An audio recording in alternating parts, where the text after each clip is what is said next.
खैबर पख्तूनख्वा में security forces के साथ झड़पों में 24 दहशतगर्द हलाक हो गए। ISPR के मुताबिक 4 और 5 फरवरी को खैबर पख्तूनख्वा में 2 अलग झड़पें हुईं, जिसमें भारतीय प्रॉक्सी फितनतुल ख़वारिज से ताल्लुक़ रखने वाले 24 ख़वारिज मारे गए। ज़िला और अगज़ई में खुफिया इत्तलात पर सिक्योरिटी फोर्सेस ने ऑपरेशन किया। ऑपरेशन के दौरान ख़वारिज के ठिकाने को मौसर अंदाज में निशाना बनाया गया। शदीद फायरिंग के तबादले में 14 ख़वारिज हलाक कर दिए गए। पाक फ़ौज के शोबा ताल्लुकात आमा का बताना है कि ज़िला खैबर में सिक्योरिटी फोर्सेस ने खुफिया इत्तलात पर एक और ऑपरेशन किया। ज़िला खैबर में फायरिंग के तबादले में मज़ीद 10 ख़वारिज हलाक कर दिए गए।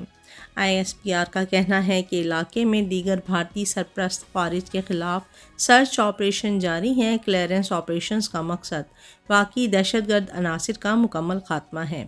पाक फ़ौज के शोबा ताल्लुकात आमा के मुताबिक इंसदाद दहशतगर्दी मुहिम विजन अज़्म इस्तेहकाम के तहत जारी है। भारतीय हिमायत याफ्ता दहशतगर्दी के ख़िलाफ़ फोर्सेस का फ़ैसला कुन क्रैकडाउन जारी है।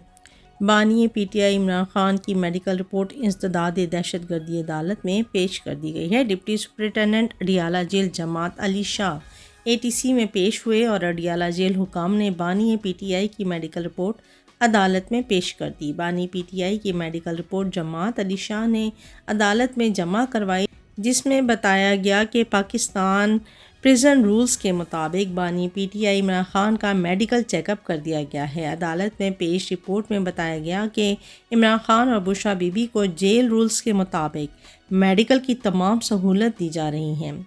2 रोज़ कबल अदालत ने रिपोर्ट पेश ना करने पर सुपरिटेंडेंट जेल को तौहीन अदालत का नोटिस भेजा था। अदालत ने आज अडियाला जेल हुकाम से बानी PTI की रिपोर्ट तलब की थी।